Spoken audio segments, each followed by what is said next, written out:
कीजिएगा आप लोग, क्योंकि जो माध्यम से आए हुए हैं इनका थोड़ा लेट हो गया है, पहले कर देना चाहिए था, लेकिन कोई बात नहीं।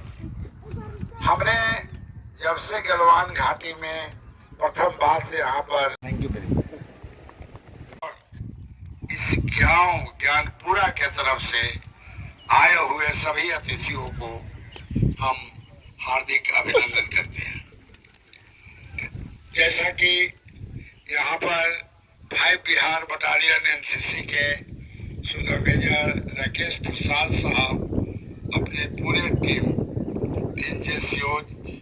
अपने सीने पर जो गोलियां खाई, वो तो निश्चित रूप से गौरवान्वित पूरे देश को कर रहा है, पूरे समाज को कर रहा है, उस घर को कर रहा है। वो धन्य है माँ बाप जिन्होंने ऐसे सपूत को जन्म दिया।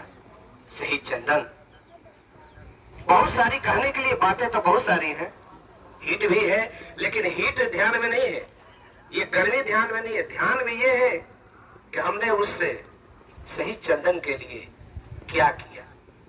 5वीं पुण्यतिथि मनाना ये एक औपचारिकता है, लेकिन आप सबों का आना एक गर्व की बात है, ये सच्चाई है।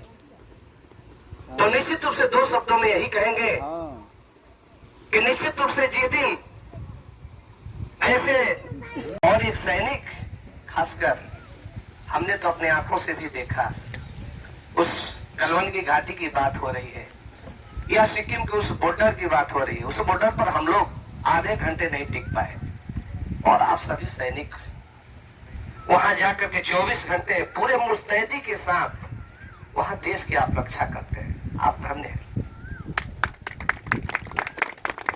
हम लोग वहां गए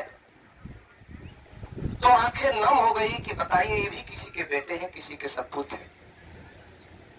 इतने सारे ठंड में जहां आदमी रहना मुश्किल है, शरीर कांप जाता है, और वहां आप पूरी मुस्तैदी के साथ जोश खरोश के साथ अपने देश की रक्षा करते हैं।